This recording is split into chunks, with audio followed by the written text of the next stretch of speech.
What's up? I'm the Pillbug, and welcome to Our Life. So, this is a visual novel that a friend of mine recommended to me. I'm gonna call him Snake.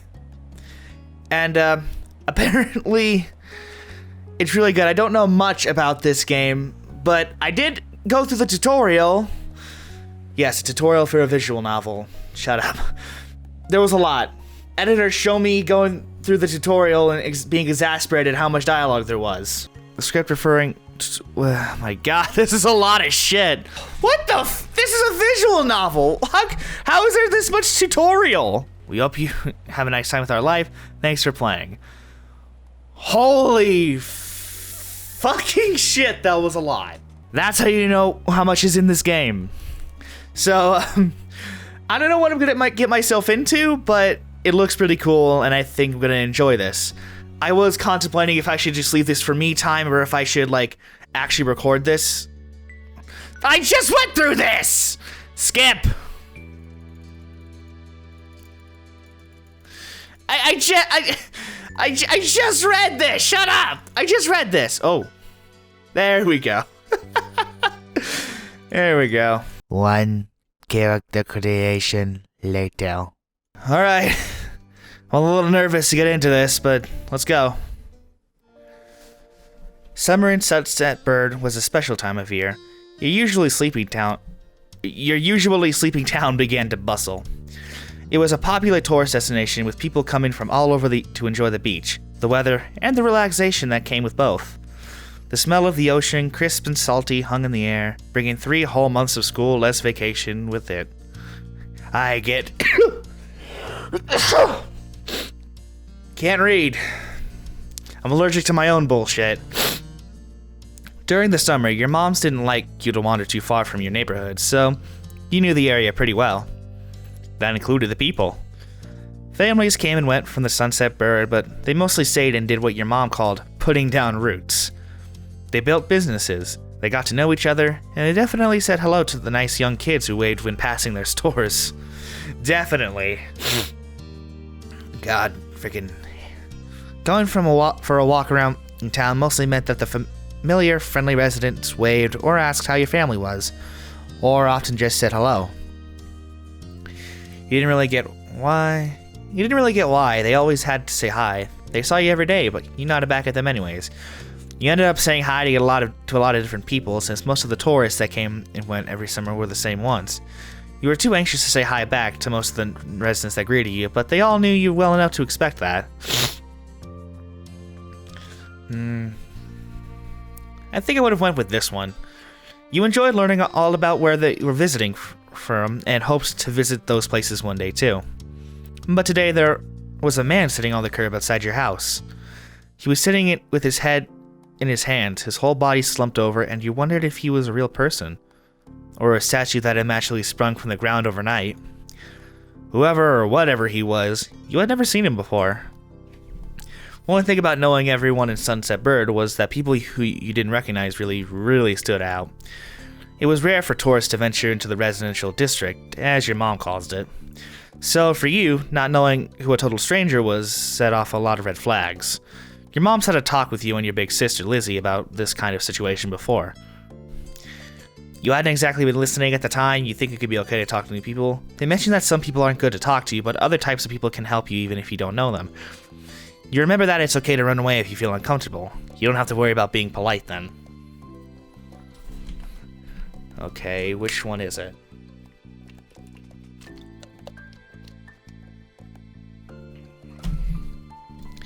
You remember that it's okay to run away if you feel uncomfortable? You don't have to worry about being polite then.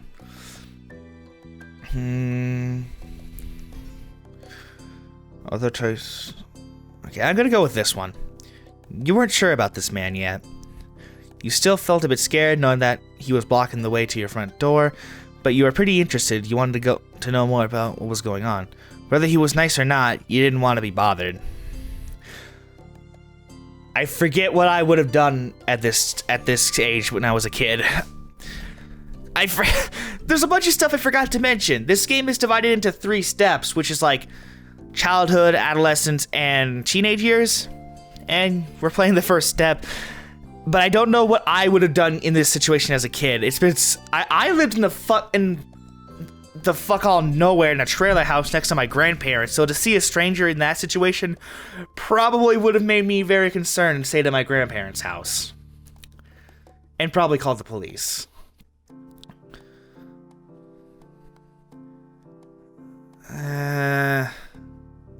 So I don't know what I would have done in this situation had those terms been different. Still, you felt scared. Yeah, this would have been it. You slowed down, your mind racing for ideas on how to get past him unseen. But it was too late to escape. There was a split second where your eyes met and you took in a shaky breath. Your eyes darted to the sky, pretending to stare at birds who were hovering nearby. Hey! His voice startled you and made you jump, but you still didn't look at him. The birds landed on top of a nearby gatepost and its black feathers ruffled against the gentle breeze. Trying to keep your eyes on it was tough, especially when the man stood up and started making his way towards you. Run! I run! Not wanting to seem too approachable, you folded in your arms and stared. Still unsure about him, but willing to be friendly, you offered the stranger a smile. Your whole body was frozen in place as he approached. Yeah! Where's the option where I run? Hi? Do you live around here? What's your name? Who the fuck are you, dude? You looked up at the man and down. You looked the man up and down, taking in his tan skin and relaxed appearance. At least his clothes were relaxed. The way he was acting wasn't. Yeah, who the fuck are you? And why are you sitting in front of my house? He had sharks on his shorts and a stingray tattoo, and you wondered if he was obsessed with the ocean or something. While you made your assessment, he looked at you expectantly, waiting for an answer to his question. What would I have done? What? I don't know what to do in this situation. I don't know who this guy is. Who the fuck is he? Yeah, I live here. I live right there. My name is Ellie. You continue to say nothing. I'm gonna go with the safe option and be polite. Great. Nice to meet you, Ellie. He gave you a broad smile, relief settling on his face. Okay. He reached into his pocket and pulled out a clean $20 bill. It crinkled in his hands as he held it up to you. Is this a bribe? Even more confused than before, you looked back at him. Well, could you do me a favor? He's closer. Nothing bad. Sorry, I should have... Let me start over. He cleared his throat and stood up straighter. From where you were standing, it just made him look creepier. I have a son. His name is Cove, who is about your age. Oh yeah, he's the love interest in the story. Cove, that seemed like a strange name for an actual living person to you. You chewed on the inside of your cheek. This guy was definitely obsessed with water. You thought that was pretty cool. You never met anyone with that name. We moved in across the street, see? He gestured towards the house that had been empty for a year, his watch catching the late afternoon sunlight and reflecting off the walls. The gigantic for sale sign was finally gone. You must be Ellie last, right? I met your moms earlier and they told me you were 8, just like him, so... He shook the $20 bill to bring it back to your attention. A hopeful smile tilted his lips at the corners. Can you try to be friends with the boy? Just to give it a chance, you can keep this. He's a good kid. You'll like him.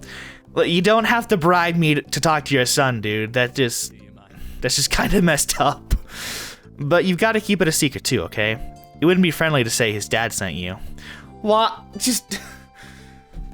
Why are you bribing me to talk to your son? Come on.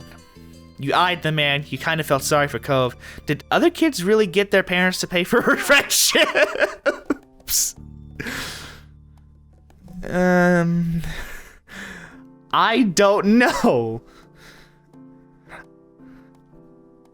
Though honestly, as a kid, I probably wouldn't have denied a $20 bill, but at the same time, it's like, dude, you're bribing me to talk to your son. I just want to I'd rather just talk to him without the money. This definitely wasn't the normal way kids made friends. You knew that. What'd you say? What do you say? You want to make a deal? You didn't want the money. I don't want to be paid for that. It's too weird. He deflated enough to notice, but not completely.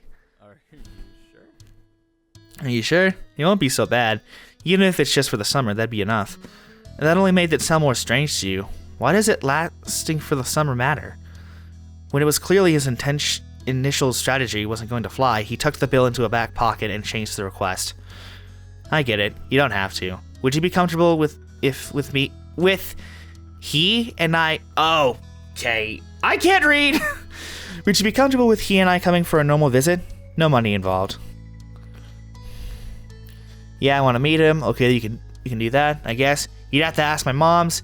You didn't answer the man. Yeah, I want to meet him. His smile got bigger again. His eyes crinkled at the sides. I'll bring him by tomorrow. I wanted him to meet and greet with the neighbors today, but... Well, I don't know where he's gotten off to. He laughed when he said that, but with the way his face looked, you thought he actually wanted to cry. Is there something more to this that I'm just not sure about?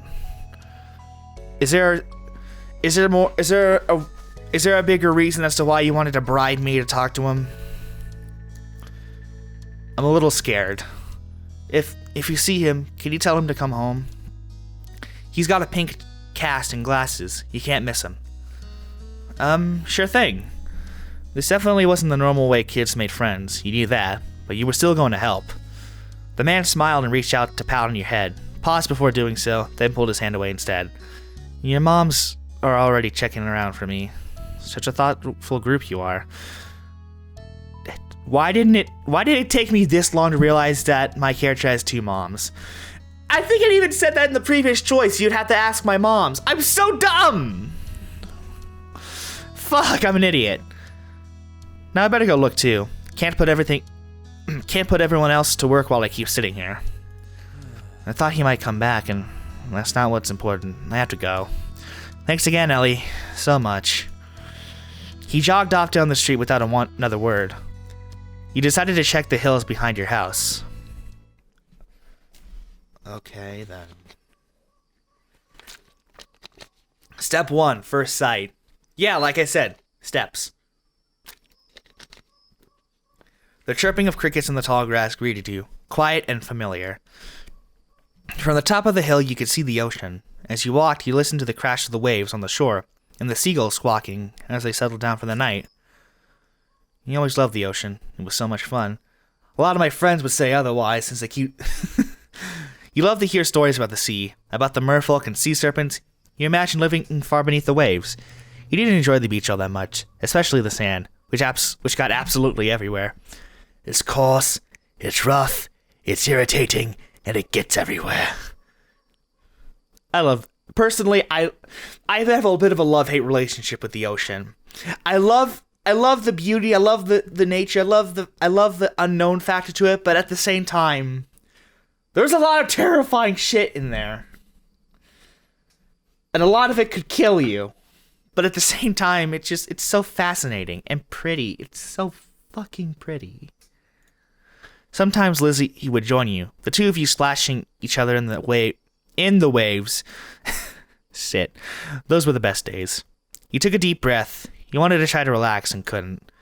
You weren't sure what, but something told you that you weren't alone, so you glanced around. Is that Cove? Hey, there's the boy. There was a boy sitting at the top of one hill, almost completely hidden within the long grass and white flowers surrounding him. His head was buried in his knees, staring ahead by himself. For whatever reason, probably just that he wasn't paying attention, he hadn't noticed you yet. You watched him a minute longer, feeling a little bit like you'd found a deer in the wild. Though deer didn't have green hair, wavy eyebrows, huge glasses, pink casts, sad frowns. I don't think they have any of these. But, I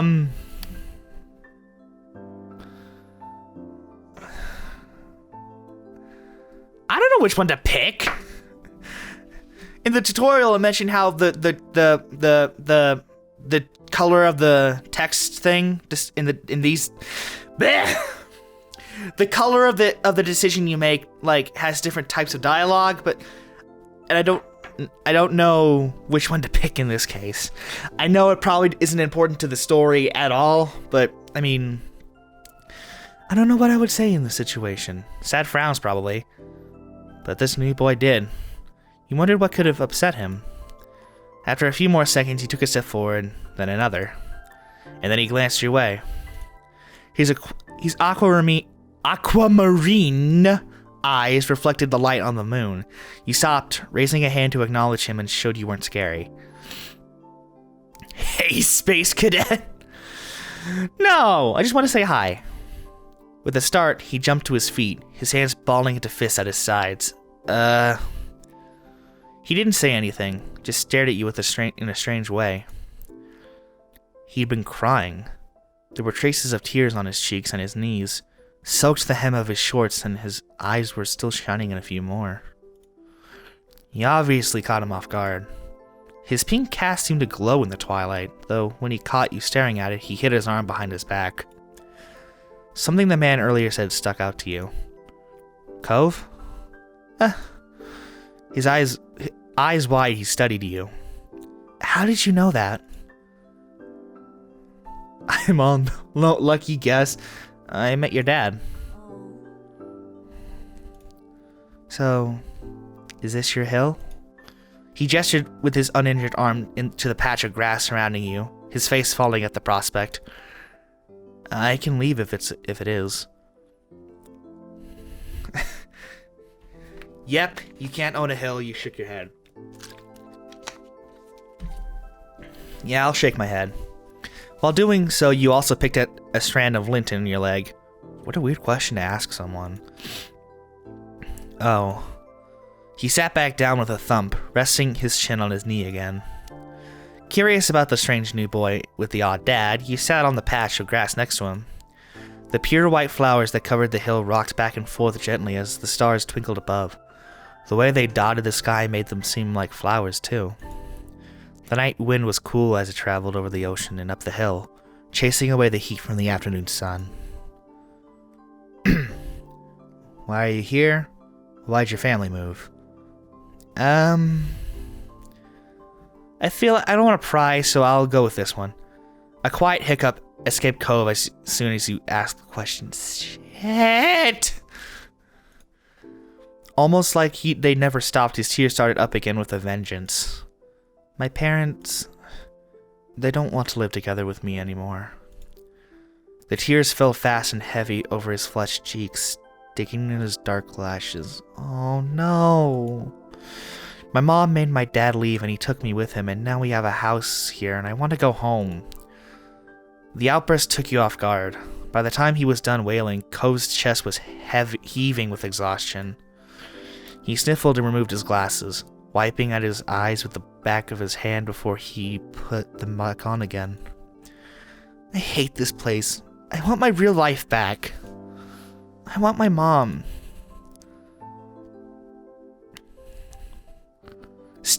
Who the fuck would say that? Come on, dude. That's fucked up. I'm sorry. He slipped his hands underneath his glasses and pressed his fingers against his eyelids. Cove wound himself up again for another long crying fit. You felt bad for him, being forced to come here with no choice. You couldn't imagine what it would feel like to live with only one of your moms, but it must be pretty hard.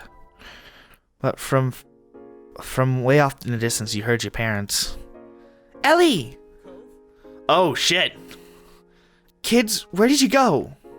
Cove looked at you, tears still clinging to his cheeks. Don't tell them we're here. I want to go home. I don't want to go back to that house. I want to go home. Sorry, I have to. It'll be okay. Don't worry so much. What? I usually say what's the right answer here, but I think more of the answer is what the fuck is the least dickheadish one? Because I feel really bad. I don't know. I don't want to say something and hurt his feelings. Sorry, I have to. It'll be okay. You have to go. You can handle it. Don't worry. Fuck. I don't know what to do. Shit. Oh, fuck. Don't worry, so...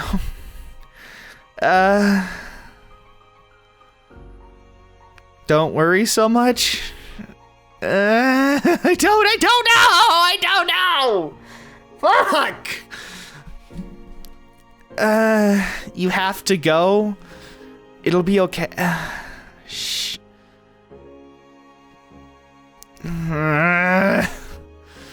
Don't worry so much. Sure, maybe it's weird that you're not gonna like it, but your dad's there too, right? Yeah. So you're not really all by yourself. Even if it feels like it, you just gotta tell him how you feel. You shot him a grin and pushed yourself to your feet. He can't do anything if you don't make him hear you, right? Slowly, Cove stood up with you, still looking a little reluctant. His dad's voice rang out again. Cove, can you hear me? He looked towards the sound of his dad's voice, silent, then turned away while rubbing his not bandaged arm. Starry, I still don't want to go. You called out yourself? You waited silently with him? You tried to I don't know, man. What's the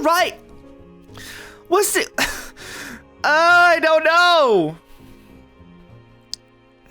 You know what? Fuck it. You called out yourself. Wanting to go home, you raised your own voice. Over here! Cove's face soured. He said nothing, but his thoughts were probably pretty nasty at the moment. I don't blame him. The trio of parents appeared over the curve of the hill. Instantly, all their eyes landed on you and they rushed over. Wow, they look pretty. Both of your moms were at your side in a split second, faces filled with worry. Ellie, you here after all? We had been at the park to check for Cove and then heard what happened earlier when you met the new neighbor. I thought you might have gone off further away. No, we were just sitting in the grass. Why does everyone act like this is a big thing? We're okay, don't worry. Cove didn't want to go home just yet.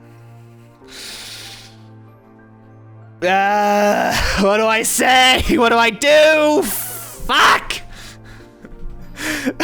Stop! I can't handle responsibilities! We're okay, don't worry. Thank God you're both fine. Were you two having fun out here? You looked over at Cove, who was wiggling against his dad's tight hug and pushing at his arms. He's good. I think I'm gonna marry him! Aww. Yes, I like him. He nodded, smiling lightly. Finally letting go of his squirming, scowling son, Cove's dad turned to the three of you.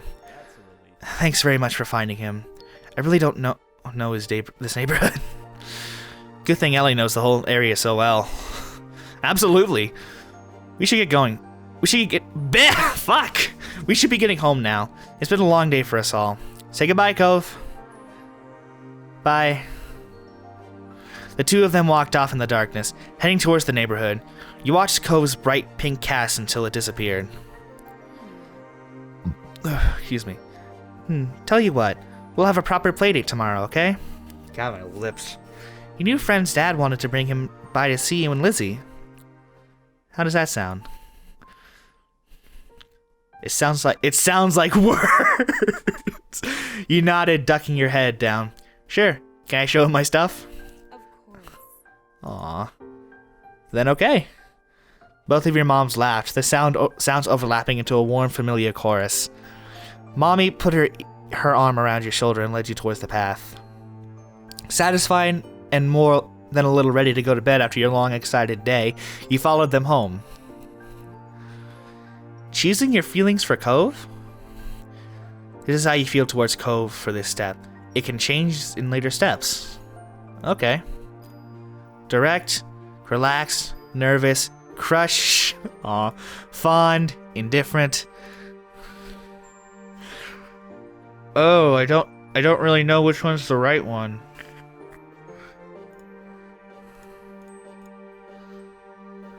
Nervous fondness. I don't. I am a little nervous, but at the same time, it's like I think I can get along with him just fine, but honestly, I always start off nervous. Nervous, fond and nervous. Or would it be indifferent? I'm trying to go with what I would go for as a kid, but you know what? I think he's cool. Begin step 1 at nervous fondness. You won't be able to change it again until step 2. You know what? Why not? At the breakfast table the next morning, you finished your food faster than usual. Your sister Lizzie had run out earlier to go play, but you stayed put. Today, just like your mom's promised, Cove was coming over to hang out today. Excited to see your new friend again, Ellie? You nodded, smiling slightly. How sweet. I'm so happy he moved in. Okay. With that said, are you done with your breakfast? I don't know, am I? Your bowl was entirely empty, so you nodded. Yeah. With all the exasperation an 8-year-old you mustered, you looked at your... Exasperation? What? And then at Mom. Okay, attitude, kid. We see. I didn't mean to show attitude.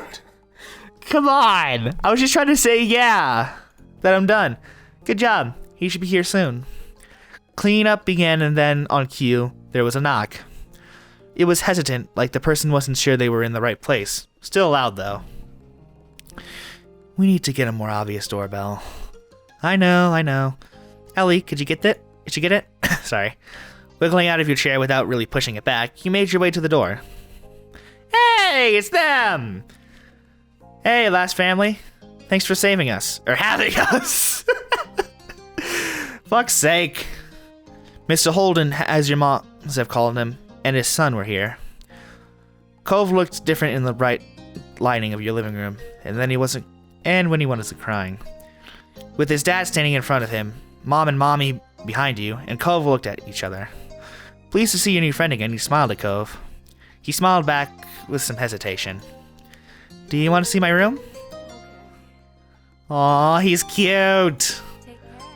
Let us know if you need anything, you two. Have fun, kids. See you later, son. Play nice. Okay. You led him to your room, puffing out your chest a little as at the sight of your treasures.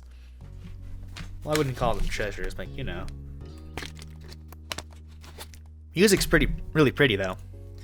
There were lots of stuffed animals and a cool bed, a window to look out. It was a great room. You hadn't had anyone to show it to in a while, but you were really proud of it. He leaned in a little closer to one of your drawings on the wall. I like this. Thank you. You're welcome. You smiled at him. You were proud of that particular piece of art, and you were glad he noticed. He turned to look around the room a little more, studying the books on your desk and the pictures on the walls. You started to feel nervous. You felt the atmosphere was kind of awkward. You were glad for the company. You hoped he liked your room.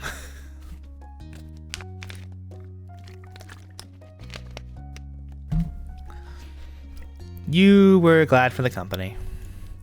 It was nice to have someone new to play with. Then his eyes landed on the tiny box of beach things you collected, tucked away by your door. He took a step towards it before hesitating and pointing at it instead. What's this? A hoard of stuff I found on the beach. Do you have any driftwood in there? Dragging the box into the middle of the room, you and Cole flopped down next to it. Yeah! You gestured to a piece at the bottom, still covered with specks of sand. Neat. This is a good collection. You got the sense from his tone of his voice that he wasn't just saying it to be nice, or to be, like, Shiloh. He actually meant it. Who's Shiloh, or Shiloh? How do you pronounce that? Shiloh's coming over. Shiloh? I'm gonna pronounce it Shiloh for now until I hope the game corrects me if I'm pronouncing it wrong. My sister's friend. He wants to, meet you. Do I have to see him? It'll be okay. I think. Here, I found this shell in a log. And you pulled out a seashell after seashell, explaining where you got each one and holding them up against the light. God, freaking my nose. There were big ones, small ones, pink, purple, and orange. Most of them you washed off in the bathroom sink when you brought them home, cleaning off the sand. Over the past few years, you even learned some of their scientific names. The collection was so huge and varied that you had lots of funny stories to tell for all of them. Your voice faltered a little bit, but you kept going as best as you could. I'm gonna go with this one. Apparently fascinated, either by the stories or by the shells themselves, Cove listened with what looked like the full force of his attention. Like when you almost got pinched by a hermit crab while searching for shells, and after watching him scuttle back into the ocean, you found another empty shell that was almost a twin to his home. It was a new experience to be the center of such dedicated focus. But Cove hadn't been mean to you, so you didn't mind. You smiled at him every now and then while showing him your collection. Kids, come down to the living room. You could tell the idea was making him unhappy, but Mommy wasn't giving you much of a chance to hang around. Cove hadn't been like this meeting you. You guessed it was because he thinks you found each other by accident. Not that a parent made it happen.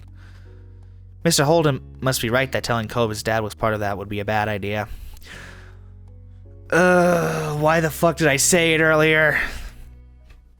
Before you knew it, you both been escorted downstairs and deposited in the living room, ready for Sheila's visit. The two of you sat side by side on the floor for your floor of your home's entryway. God damn it! I brought that box of shells. I want to keep looking at them. You should have asked. Okay, but be careful. Great. Great. I'm gonna go with great. Bust it open. We can keep looking while we wait for Shiloh. Cove reached in and pulled out a big orange shell. Oh.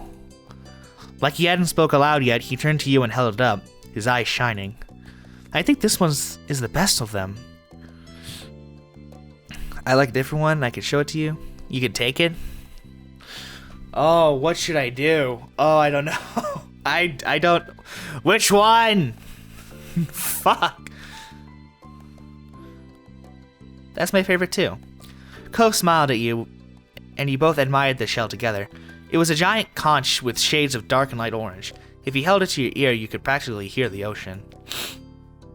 I found that one last summer when we went to the beach on a picnic. The two of you were still sitting on the floor looking through your collection of beach findings when the doorbell finally rang. Cove jumped, startled by the sound. Since the person hadn't knocked, he figured it was probably Shiloh. He knew where to look for that. Lizzie's friend? You nodded, but that didn't seem to make Cove feel better. It was already obvious that Cove didn't hide his feelings well. You could tell what he was thinking right away. This isn't a good idea. I'm sorry, there's nowhere to go. He's at our only door, and if you go upstairs, he'll find you. Cove glanced around the room, his eyes wide, and finally paused with his glance locked to the back of the house. I can go out the window. He was already walking towards it. Scrambling to think of something to say, you stepped forward then paused. Do you want to break your other arm? Shiloh is the least scary person alive. Cheer up, Sheila's gonna like you. Please don't get hurt. I'll come with you. Good idea, let's go.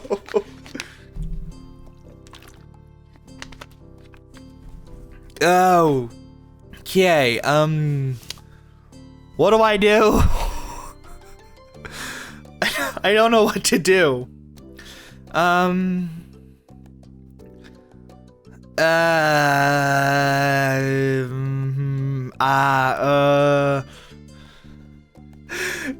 Do I make him stay or do I don't know. Does it matter which one I pick? Shut up, Pinterest! Oh my god, shut up! I need to turn off my notifications for my emails. Jesus Christ. Hold on a second. Fuck it. Every single bunny rabbit is scarier than Shiloh. But I don't want to see him. I don't know him. You teased him, you comforted him, you encouraged him.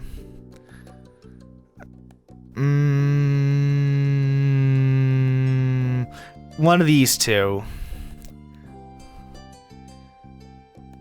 You encouraged him. Trust me, you'll be okay. Okay. Shiloh poked his head into the living room. It was impossible to know for sure if he'd heard what you'd been saying or not, but you guessed that he had. Oh, look at him! He's so cute! Look at him! Hi, Ellie. And hi, Cove. Cove shot you an uneasy glance.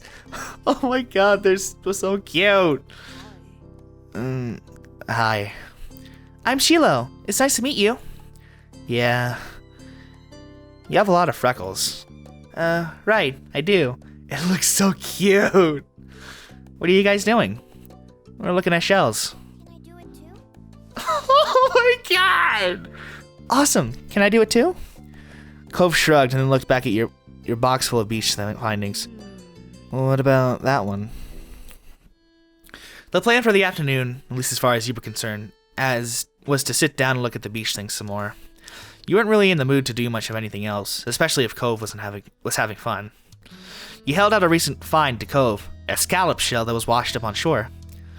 It's a pretty color, kind of like my cast. The beautiful glittering pink did look a little bit like the wrap around his arm. Pink is a nice color. Okay.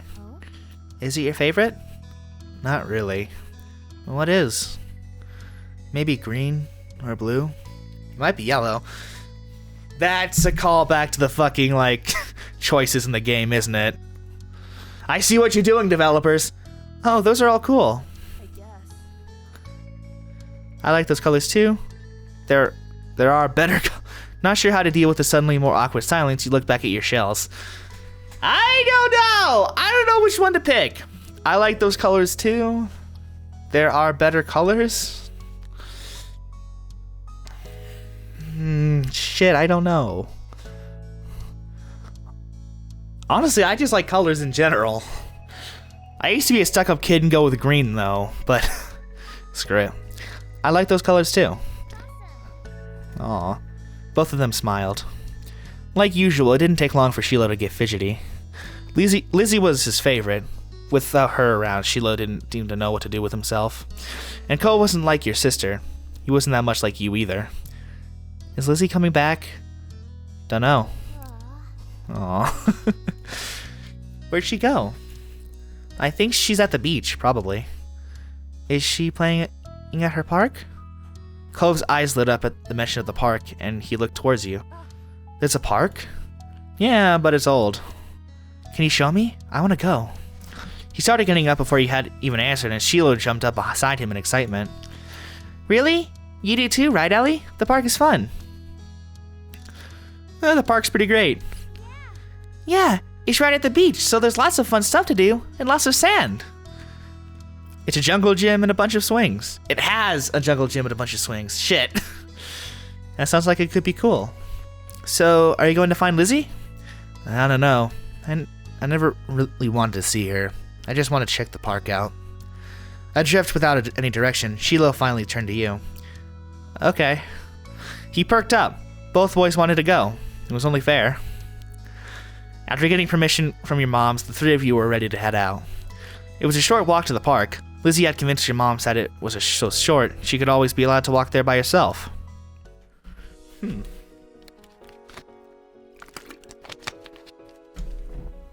you found her, she was hanging on the jungle gym, swinging back and forth. Hey, Lizzie!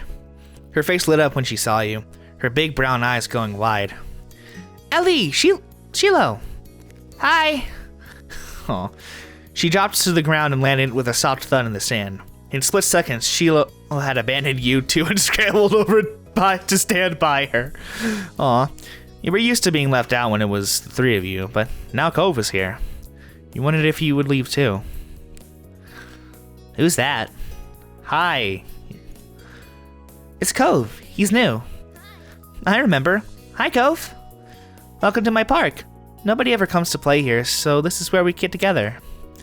She gestured wildly with her arms as if to present the area to the newcomer. While Lizzie continued talking, you took the chance to kick off your shoes and wriggling your toes through the warm sand. Nice, huh? In this neighborhood, I'm the one who comes up with the ideas. You are? Yeah, I am.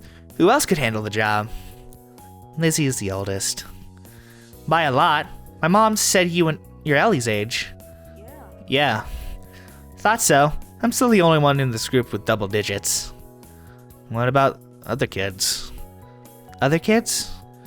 There aren't any. We're the only kids here, and Shiloh is just visiting from another place.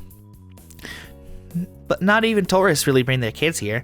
This is the land of ancients. Be careful that the oldies don't try to steal your youth. Aww. For a second it looked like he might cry again. But something in his eyes shifted as he looked back at Lizzie. What kind of old people? Like moms and dads or grandparents? Grandparents who don't have kids. They hate kids. Why? We haven't done anything. Only some of them don't like kids. Stop saying stuff like that, you're gonna upset him. Yeah, they're really bad. I don't know which one's the right answer. At least for me. Only some of them don't like kids. You interjected quickly, hoping Lizzie wouldn't take things too far. Cove sniffled, his forehead creasing with worry. Lizzie was staring Cove down, but Cove wasn't even looking at her anymore. I should have said... I'm stupid! Lizzie was staring Cove down, but Cove wasn't looking at her anymore. He didn't seem to care that she was here. He went into his own head. Sheila was the next one to speak, completely unaware of the situation. Oh, excuse me. I met Lizzie and Ellie in school. You'll see tons of kids there once summer is over. I don't want to go to a new school. I don't want summer to end. Sheila looked down to the dirt. He hasn't had much luck striking a conversation with Cove. I like summer vacation a lot too. All the building tension in the air suddenly vanished when Lizzie laughed. At Sheila's discomfort and how weird she thought Cove was, and something else entirely. Wait, what? At Sheila's discomfort at how weird she thought Cove was, and something else entirely, you didn't really know, but she laughed, face scrunching up. Welcome to Sunset Bird Cove. Wait, no, that's his name. I'm so stupid! Fuck! Welcome to Sunset Bird Cove. Take a seat, put your feet up, and get used to it. You offered him a small smile, and that, at least, looked to reassure him. Aw. For the rest of the summer, Cove was always there. You saw him more often than Sheila, and on some days when she was in a bad mood or busy, you saw him more than Lizzie. He became a staple of your everyday life, the way sun and lunch and the beach were. During your first summer together, you really liked Cove. He was a fun person to play with, and he seemed to like playing with you too. Well, of course, that was only the start of things. Oh yeah. So, well, after I looked through the tutorial, I realized there was a bunch of DLC you could have gotten, so I literally snatched it up before I continued playing the game. So, I don't know what these are or what they have for the story, but shit, I don't know. I'm probably gonna go with sleepover. Alright kids, we're done with dinner. Come to the table. Your stomach grumbled right on time, as if it had heard your mom's words. You halted your game and looked over. Mom was almost done setting the table. She was walking around the mahogany wood, in the process of putting down cutlery. Mommy was still in the kitchen, humming under her breath as she turned off the stove and put on empty pots in the sink to wash. From beside you, Lizzie stirred, uncrossing her legs and standing up. She stretched her arms above her head. Finally, I'm ready to eat. Then she cast a sly glance in your direction. You recognize that look. Last one to the table is rotten egg. I haven't... Well, it was too late. Lizzie had already bolted towards the kitchen. You threw a cushion at her. Oh, man. You tried to catch up to her. It wasn't a very fair race, you knew that, but you were ready to join in anyway. You stood up from the floor as quick as you dared, then ran after her, though there wasn't really time to close the gap. It was a short distance to the kitchen table. Lizzie managed to get there easily enough, slapping a hand on the wood. Mom moved up just before Lizzie could bump into her, with an exasperated sigh as she resumed her work. I win again! You didn't win, because you were racing by yourself. You didn't bother trying to talk to her about that. Because you cheated. I didn't cheat. You ran before me. Yeah, because that's how racing works. The one who starts first wins first. That isn't true. Sounds like something a rotten egg would say. Lizzie grinned, her hands on her lips, and looked over your shoulder. Cove, you can be the tiebreaker. Was that a real race that I totally won? You blinked. You hadn't noticed what he had been doing during this little event, which wasn't much.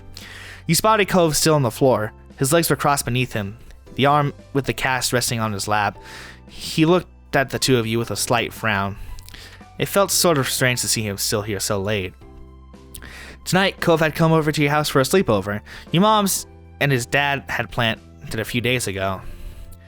You weren't surprised you were the one who had asked your moms about it. You were excited your moms told you their idea. There was so much to do. It had made you quite nervous. Honestly, I probably would have went with this. I considered all the games you could play with and other stuff you could do with Cove for days. For days. Have I mentioned that I can't read yet? And he even helped Mom search the storage room for a sleeping bag and extra bedding to prepare for his visit.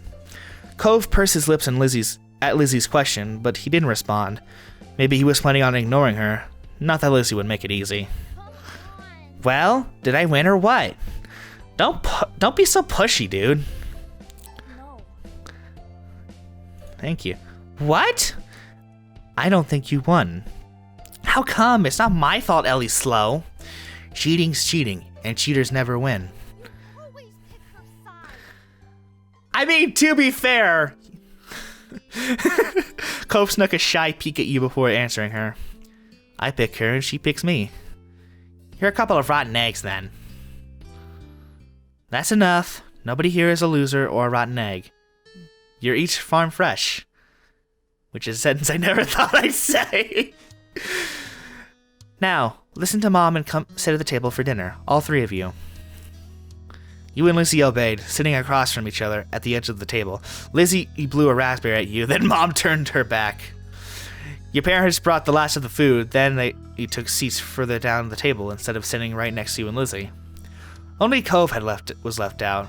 He had stood up from his spot on the floor, but he hadn't made a move towards the kitchen. Cove, you can sit too. Slowly he eyed the 4 seats that were left.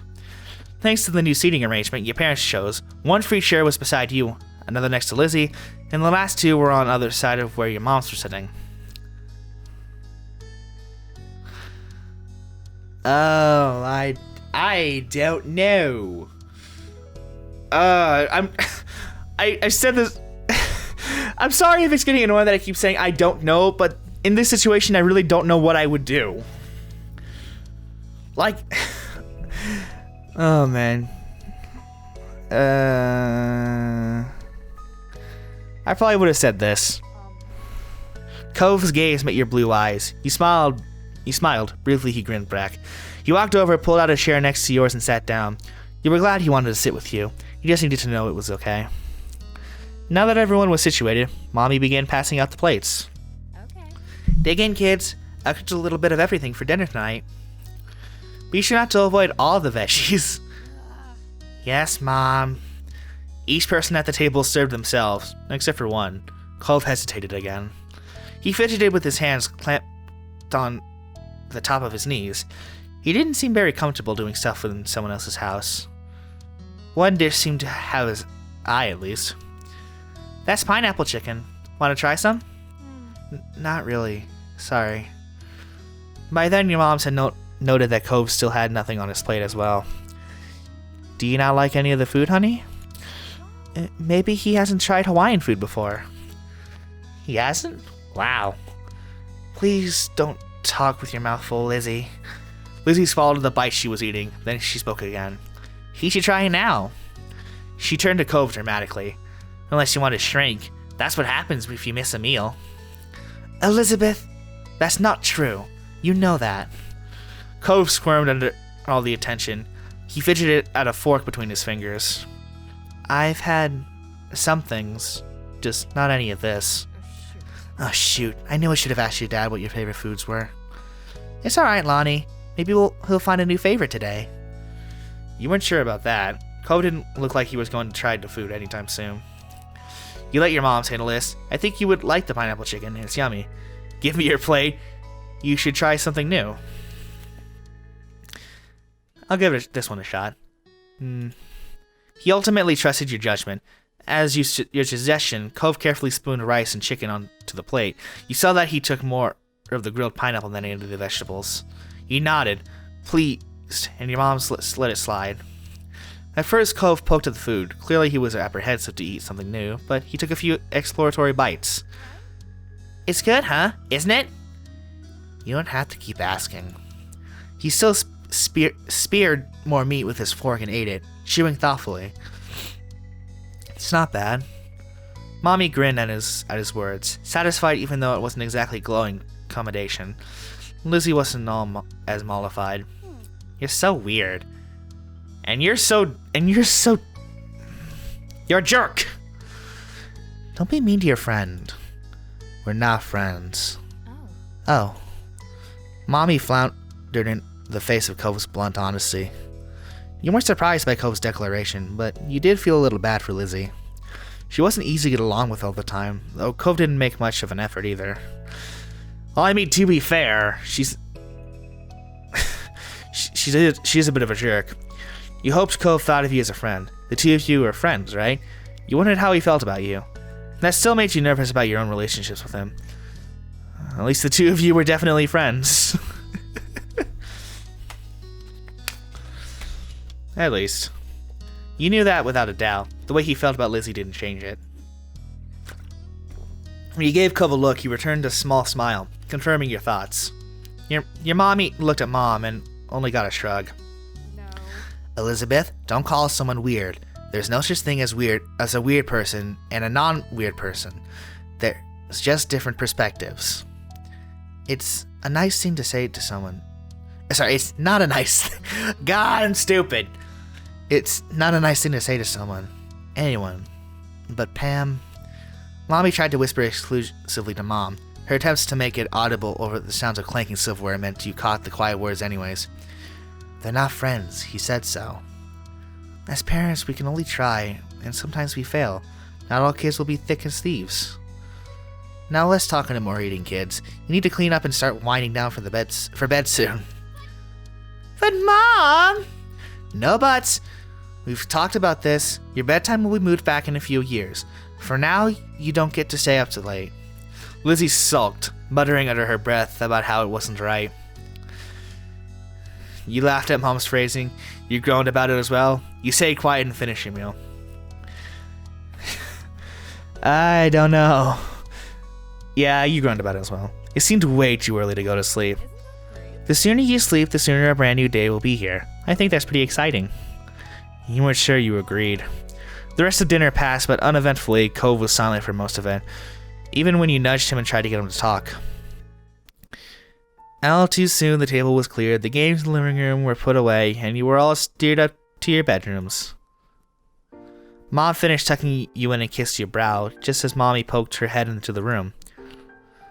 All ready for lights off, you two? You were lying comfortably in your bed, the blanket hiked up under your armpits. You could kick it off later if it got too hot. Mom had set up the sleeping bag on the floor for Cove, just beside your bed. He had already wiggled inside. I think so. Perfect. I'll go say goodnight to Lizzie then. Mommy tweaked your nose, chuckling when you squawked in annoyance, and left. Mommy took her place, sitting on the edge of your bed. Sweet dreams, sweetie. She pressed a soft kiss on your forehead. You giggled as strands of her hair fell forward and tickled you. Mommy smiled down affectionately at you, then moved her attention to Cove, who watched from his spot on the floor. Do you need anything before falling asleep, honey? What does your dad do? Sometimes he picks me up and lifts me really high and he shakes his hands like he's gonna let go, but he catches me again. He keeps doing that until sometimes he drops me on my bed, or other times he lowers me down and he pretends like I'm crashing. Cove had become pretty excited when talking about his nightly ritual he and his dad shared. He seemed to realize how animated he was and bashfully quieted. I don't want to do that here. Aw, how fun! Though I think you're right that it might not be a good idea to do that tonight. The sleeping bag might not be soft enough landing. If there's anything else, you can always ask me or Ellie's other mom. But I'm the nicer one. Just don't tell her that. She laughed good-naturedly and stood up. Take care. Sleep well, Cove. Night. Leaning against the door jamb, she rested a hand on the light switch and looked at you. Good night. Sleep tight. Don't let the bedbugs bite. I used to do that with my parents too. With a last smile, Mom turned off the lights and stepped out, closing the bedroom door behind you. You listened to her footsteps fade as she walked down the hallway. It felt weird It felt weird to not be doing or saying anything with your friends nearby. You were meant to just lay there quiet awkwardly, and it made you uncomfortable. You were glad to have a friend like Cove. You felt a little silly saying it out loud, so you thought it. You started when Cove sighed deeply. You turned your head to look in his direction. In the dark, you could only see a faint outline of a lump under the covers. Cove?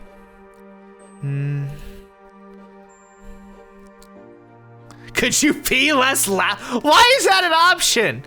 No! What's wrong? I can't sleep. Why not? He shifted, or at least you thought he did. You couldn't see anything, since your eyes were still adjusting to the dark, but you heard his sleeping bag rustle. I want to be in my bed. Oh. Cove sat up. Your eyes had gotten used to the low light level, so you could see him better. He got out of the sleeping bag, wobbled towards you to your side table, and pulled out the top. God damn it! And pulled open the top drawer. What is it? I'm getting my glasses. He sat up, too, watching as he reached inside. He paused for a second, then pulled his hand out. Instead of his glasses, though, he was holding a book. Cove turned it around in his hands, trying to figure out the proper orientation for it. You knew even without reading the title which one it was. That was one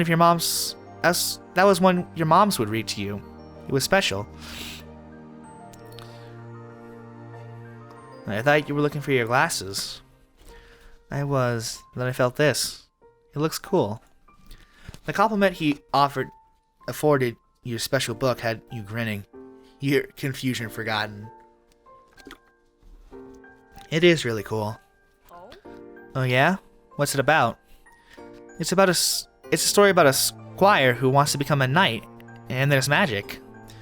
Does it have mermaids? No, but I love the main character because the squire's really brave and funny.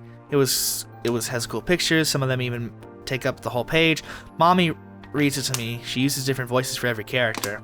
Oh my god, that sounds just like my dad. There's a dragon in it, and crazy things happen. Yeah. Some of them were really silly too. There's a lot of characters, and they all have good lines. It's so fun. You only realized afterwards that you spoke more strongly than you had meant to. Your cheeks burned. This might have been how Cove felt earlier. Thankfully, Cove didn't seem annoyed. In fact, if you didn't know any better, it seemed like he liked the explanation. Cove looked excited by your words. He flipped the book over and focused at the backside summary. You must be pretty interested in it. You were reminded of the hours you'd spent hearing the tales. No matter how many times you read it, or had it read to you, you were still entertained by the story and the pictures inside. You glanced at the window. The moon was high in the sky. It was definitely the time when you were supposed to be asleep. You couldn't keep staying up. You wanted to read the book to Cove. Yeah, I want to do that. You climbed out of bed and padded over to your side table. You opened it and rummaged around, pushing aside stuffed toys and crayons. Cove called out to you in a confused whisper. What are you doing? Getting something we need. You let out a quiet cry of victory when you found what you were looking for. You jumped back onto the bed before any hidden boogeyman could catch you unaware. Aww. Cove continued to watch you as you wiggled your way beneath the blanket you discarded earlier. You pulled it up over your head. You have to come here. Bring the book too. After a minute, the bed dipped and Cove got in it. Then the blanket shifted. You fiddled with the flashlight in your grip, feeling for the switch. With a click, the small flashlight flooded with a bright light. Cove sputtered, putting a hand up to shield himself from the beam. Move it somewhere else. Sorry. You hurriedly tilted the flashlight so it was shining down at the floor of your blanket cave and away from the Cove's sensitive eyes. Now we can read. and my moms won't know. I've never tried something like this before. But you couldn't sleep, and I don't want to sleep over to end, so I thought we could stay up together. Do you want to try? Cove nodded, pleased by his straightforward response. He placed the book between you and flipped it open to the first page. Meanwhile, he laid down on his belly and shuffled closer, picking up the flashlight to shine it on the pages. His face was illuminated with a warm glow. Aww. You mirrored his position, leaning in so you could see the book better. Your forehead nearly brushed up until you shuffled back a comfortable distance. You wanted the story to be narrated. You thought it was best to take turns reading the book silently. You flipped through the pages to show Cove cool pictures. I think I want the story to be narrated. You thought it would be best to take turns reading the book. I want this, but yeah, you know what? I want it. Why aren't I picking it? You stupid girl. You loved it when Mommy read to you. Why not read as loud as you dared this time of night? That's why I was hesitant. Though you felt a little embarrassed, your excitement over introducing another person to this special story you want out. You didn't even need to study the page for long. There was once a squire who dreamed of knighthood. All they wanted was to do good. Cove was taken aback when you began to recite the words by heart. You even pronounced knighthood properly, a word which had given you grief in the past. His reaction encouraged you to keep going. Soon you got an exciting part. The squire and the dragon's first meeting.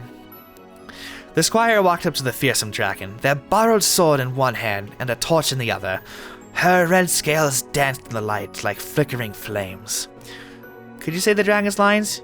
Do you need to get your glasses? No, my head hurts if I don't wear my glasses for a while. I can kind of see things alright, but I don't know any voices. That's okay. That's fun anyways. Let me just... Cove read the page, his mouth moving silently with the words. Eventually he nodded to himself and spoke them out loud. Who goes there? Roared the dragon. Who dares enter my cave? It was your turn. You went into the squire's famous speech. The next time you looked up from the page, your gaze landed right on Cove. Oh, that's cute! That's really cute. His eyes were following the text. A soft smile lightened up his features. A lock of his hair fell into his field of vision, but he gave it no notice. He was lost in the story. You started when Cove caught you watching him. He raised a questioning eyebrow.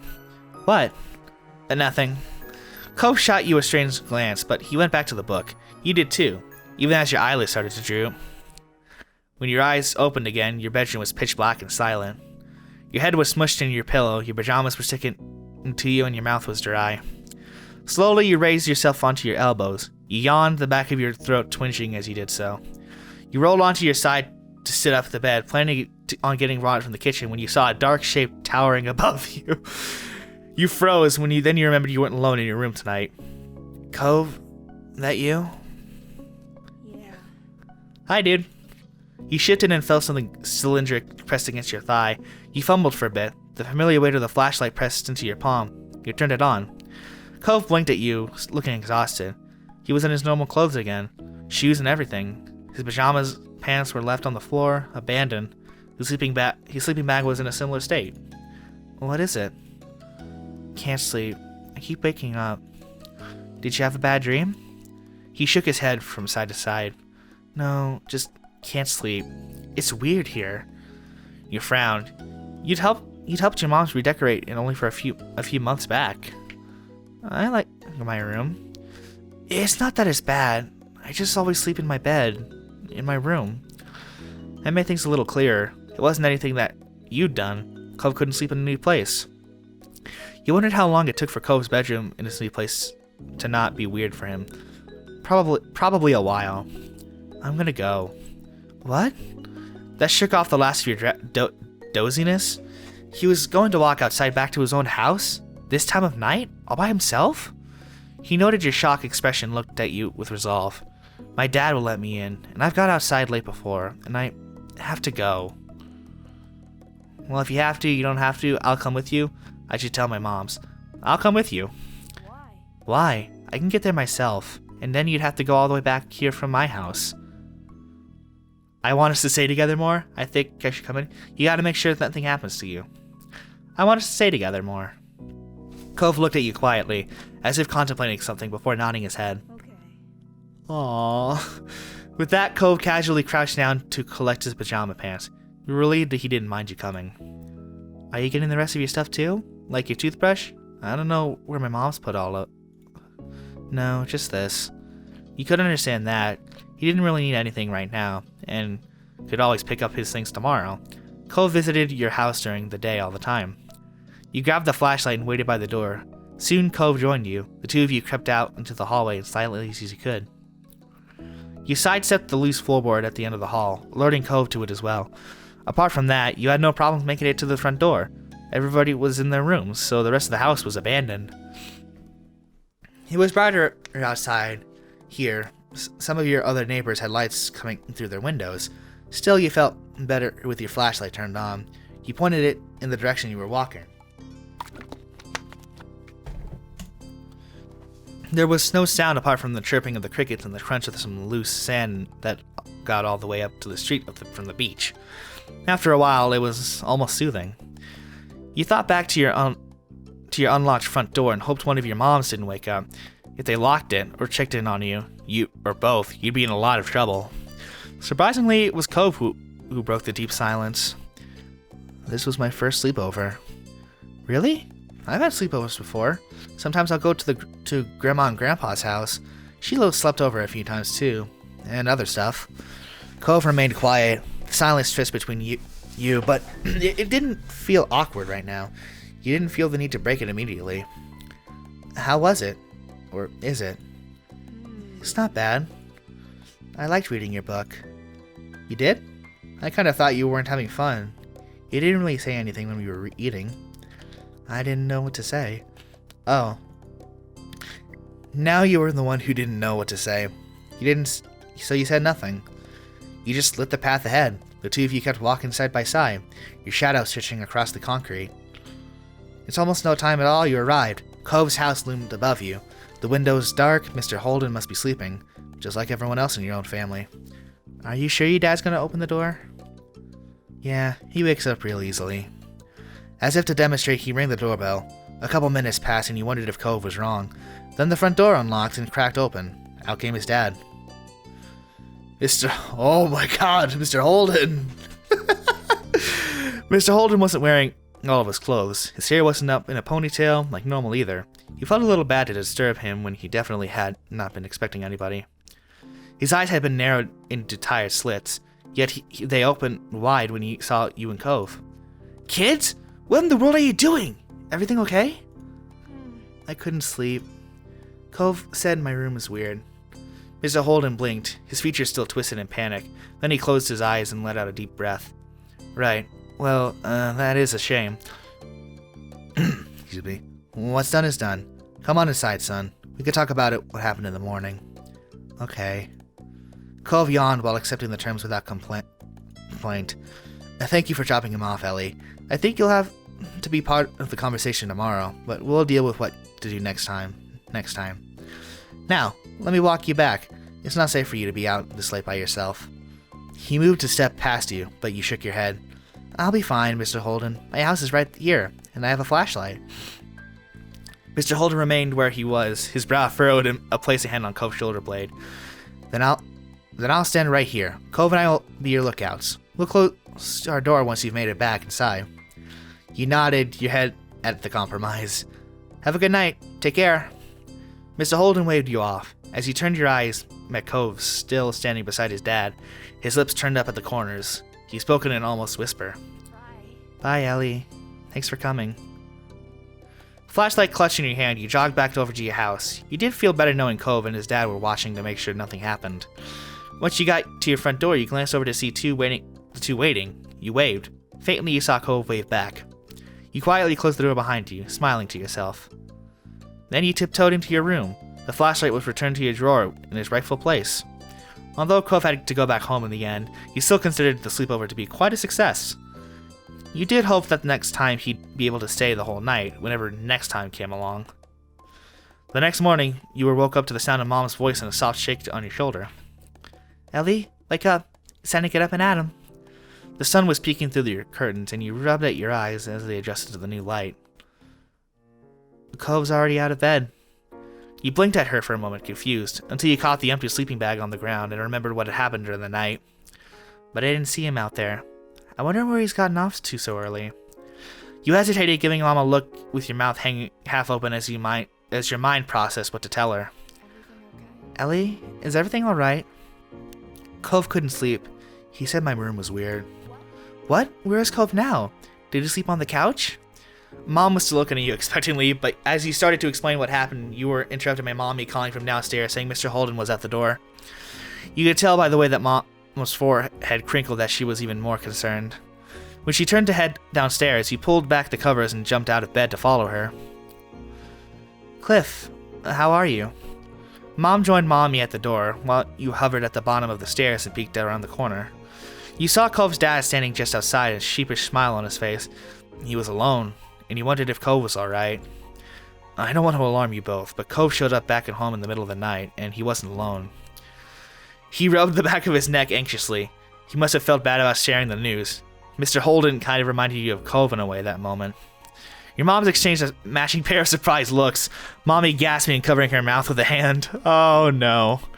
The two of them looked your way. You quickly ducked back behind the wall. Oh no. The boy and I made sure Ellie got back safe, but Cove couldn't tell me what happened. I thought you might have a little more insight. We didn't hear a thing during the night. I noticed Cove was gone just minutes before you arrived. Is he alright? We're so sorry. We'll be having a talk with Ellie about this for sure. Mr. Holden pulled his lips into a tight smile and held up his hand as if to say it was their fault. He's fine. I just wanted to find out more before having another talk with him. I should have known he wasn't ready to spend the night at someone else's house.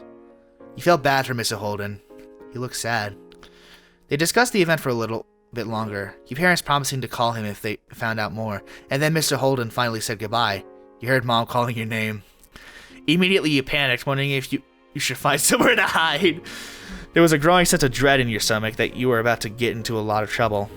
Your moms found you eventually, though. You were relieved to say they didn't look very angry. They did, however, look very worried.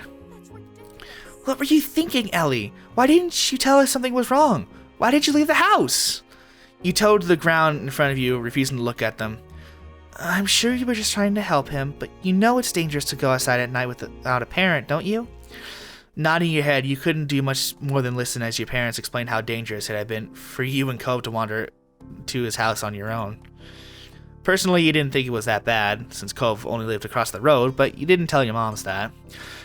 You were already in enough trouble as it was, so when they asked you to promise to tell them something like that next time, you nodded your head in agreement. Even though it was a little unfair, you accepted the punishment. You weren't allowed to have any sleepovers until you proved to your moms that you were responsible enough. You were determined to show them that you could be trusted. When you saw Cove next, he was sorry you had gotten into trouble. After hearing a similar lecture, Cove got away without a warning from his dad. With a warning from his dad. Fuck. Mr. Holden felt the negative experience was enough already, and Cove didn't need additional punishments. In the end, the two of you and your parents were eventually able to move past the ill-fated sleepover. It had all been a learning experience, according to the adults. You could accept that. There were definitely things you learned from it. And hopefully one day you and Cove could finally be able to have a successful sleepover. Aw, that's sweet. Okay. I think, I've been recording for 2 hours. Well, almost 2 hours, but I think I'm gonna end it off here. Holy crap. This is really fun. Holy shit. I wasn't expecting much from this game, honestly. I was expecting just a normal little, small dating sim, but this... Oh my gosh. This is really cool. I'm excited to play more of this, definitely. Though, I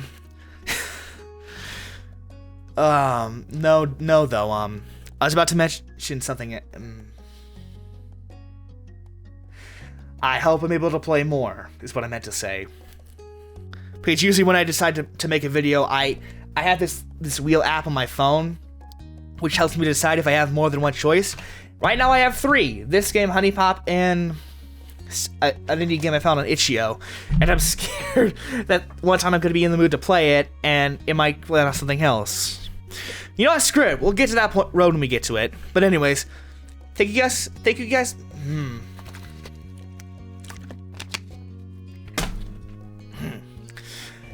Thank you guys so much for watching this episode. If you liked it, hit that like button down below, and I'll see you in the next episode of Whatever the Heck I Make.